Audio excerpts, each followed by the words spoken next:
again, I know you've also written an article, quarterbacks that are available fits for the Browns in the offseason. Who do you think, who makes sense to you? And take us through that article. Yeah, so if we're looking for the starter, and I'm looking at different roles here. So with the starter, for me, Kirk Cousins is the best route to go and bring in. He's going to cost once he's cut, and I know the Falcons have said they're not going to cut him. They are going to cut him.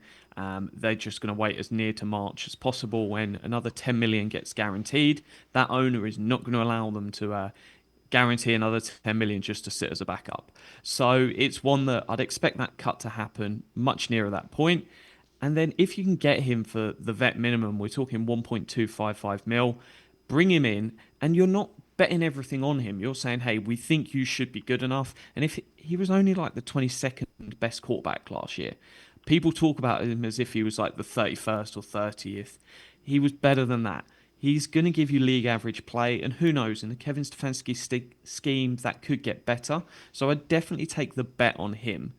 The other option, if you don't want to go there, is probably Daniel Jones, where they can make the approach to him and say, look, come in, be the guy for us. It's only a year, and then you can go to free agency. Probably going to spend about 10 mil potentially on getting Daniel Jones. So it's Kirk Cousins versus Daniel Jones, and you lose 9 million of free agency talent if you go for Daniel Jones instead of Kirk Cousins. And then in terms of the backup, Mac Jones really appeals to me. He had a fantastic rookie season, and lots of people forget that because it was a few years ago now. The last 3 years after that weren't great. But if you can get, what have we seen with the Kevin Stefanski scheme? Every quarterback that's come into it, bar Deshaun Watson, has ended up being elevated, played better, looked really good. So I would take the gamble on a Mac Jones and go, hey, if you can just give us league average quarterback play, even just for 1 year, that's a real win. So I'd take that pair of bet on the upside of Kirk Cousins returning to what he's done before, because if he turns out to be a top 10 quarterback, you are laughing paying 1 million for that.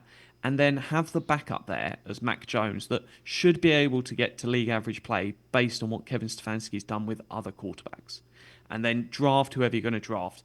You might draft someone at two. I haven't really dug enough into the draft yet.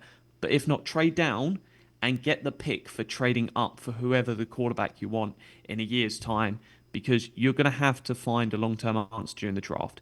There is no long term answer in free agency.